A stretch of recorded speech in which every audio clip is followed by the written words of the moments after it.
Assalamualaikum warahmatullahi wabarakatuh.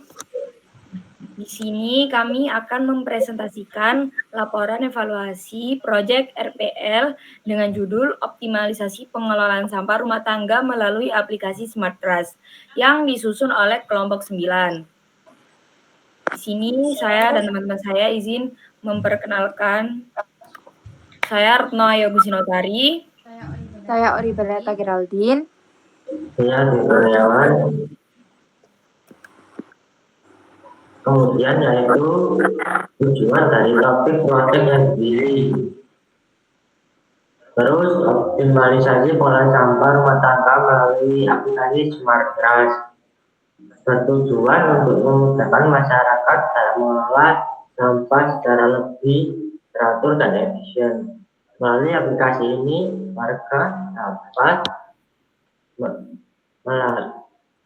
mengetahui jadwal pengangkutan sampah dengan jelas, kemudian melakukan pembayaran iuran kebersihan secara online, serta mendapatkan panduan untuk memilah sampah dengan benar.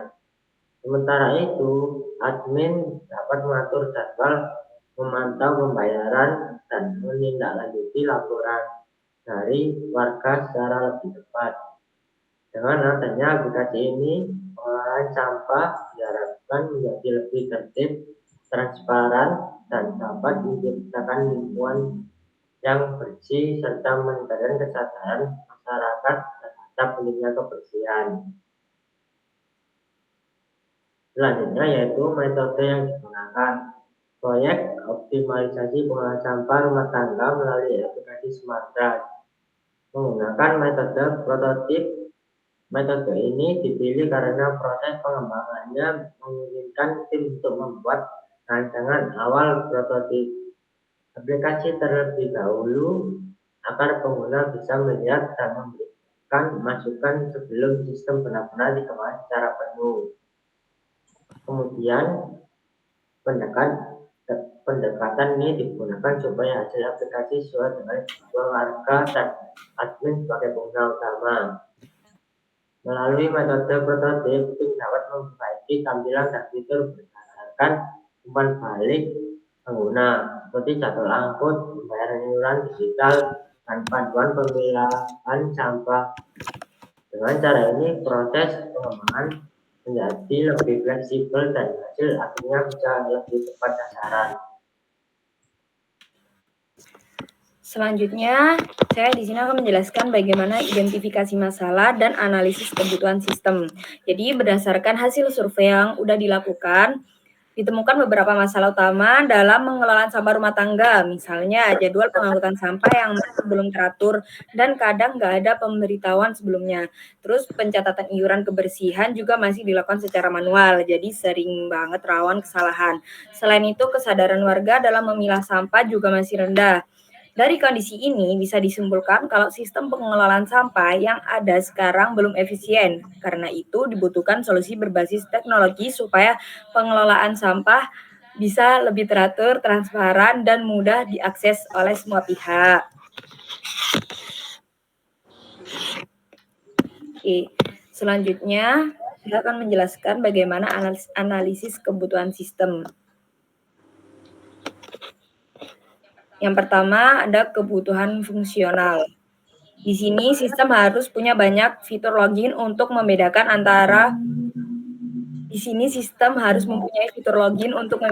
antara warga dan admin. Lalu sistem juga menampilkan jadwal pengangkutan sampah supaya warga bisa tahu kapan jadwal pengambilan dilakukan. Selain itu, sistem bisa mengirim notifikasi otomatis ke warga kalau ada perubahan jadwal. Pembayaran iuran juga bisa dilakukan secara digital lewat e-wallet atau transfer bank. Warga juga bisa upload bukti pembayaran dan nanti bakal diverifikasi oleh admin. Yang kedua yaitu kebutuhan non-fungsional. Kebutuhan ini lebih ke bagaimana sistemnya berjalan dengan baik. Contohnya dari sisi kemudahan penggunaan, tampilannya harus sederhana, biar bisa digunakan oleh semua kalangan. Lalu dari segi keamanan, data pengguna harus dilindungi biar nggak disalahgunakan. Kinerja sistem juga harus cepat, ketersediaannya bisa diakses kapan saja, dan skalabilitasnya bisa dikembangkan ke wilayah lain. Dan yang terakhir, sistem juga harus andal dan stabil, supaya nggak terjadi kesalahan dalam pencatatan data atau notifikasi. Kemudian saya akan identifikasi pengguna atau aktor. Pengguna pertama adalah admin, bertugas mengolah data sistem, memperbarui jadwal pengangkutan, memverifikasi pembayaran warga, serta menindaklanjuti laporan masuk yang dikirim notifikasi kepada warga. Pengguna atau warga mengakses aplikasi untuk melihat jadwal pengangkutan, melakukan pembayaran iuran kebersihan, serta melaporkan masalah dan mendapatkan panduan pemilahan sampah. Oke, kita langsung lanjut aja ke finalnya.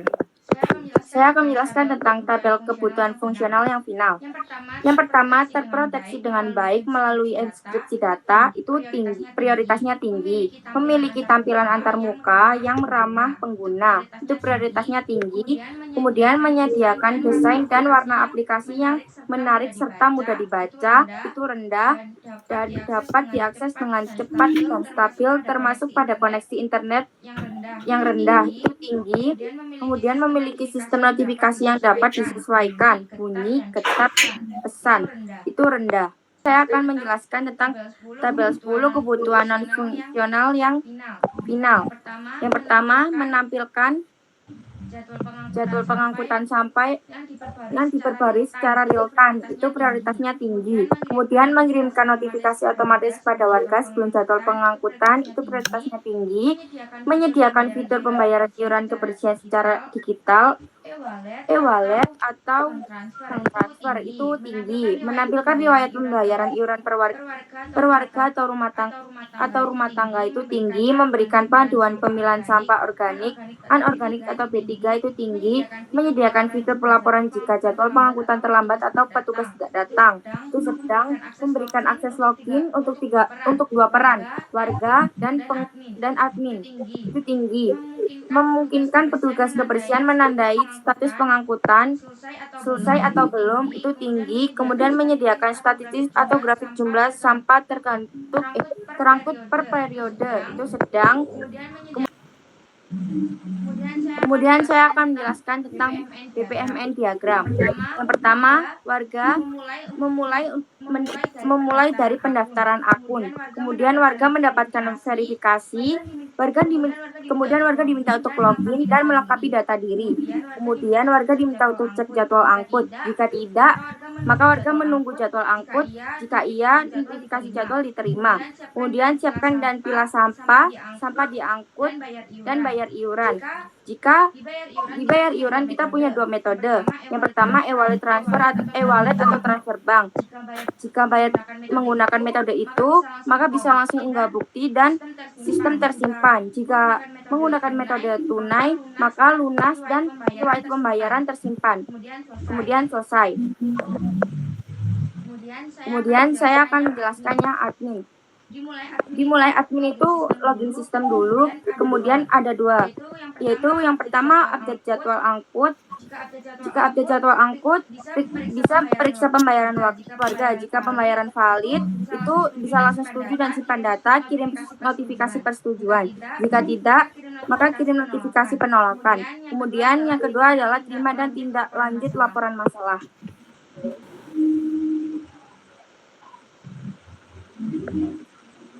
Kemudian yaitu selanjutnya warga ke sistem melalui input data dan cek jadwal angkut. Terus sistem ke warga melalui konfirmasi jadwal pengangkutan.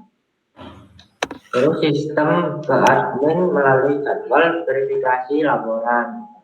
Terus selanjutnya admin ke sistem melalui laporan warga data pembayar. Oke, yang kedua, saya akan menjelaskan tentang data flow diagram level 1.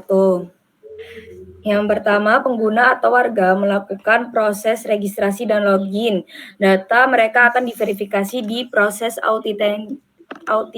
autentikasi data. Setelah berhasil login, warga bisa melakukan beberapa aktivitas di sistem, seperti melihat jadwal pengangkutan sampah, mengirim laporan masalah, dan melakukan pembayaran iuran kebersihan. Untuk laporan masalah, data yang dikirim oleh warga akan diteruskan ke admin agar bisa ditindaklanjuti. Sedangkan untuk pembayaran, warga bisa mengunggah bukti pembayaran, lalu sistem akan mencatatnya sebagai riwayat transaksi dan juga mengirimkan data ke admin untuk diverifikasi.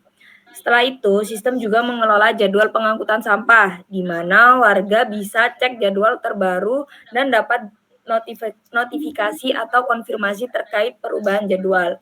Terakhir, admin bisa melakukan update jadwal atau menangani laporan dan hasilnya dikirim kembali ke warga sebagai status penanganan. Terima kasih. Sekian presentasi dari kelompok 9, kurang lebihnya mohon maaf. Wassalamualaikum warahmatullahi wabarakatuh.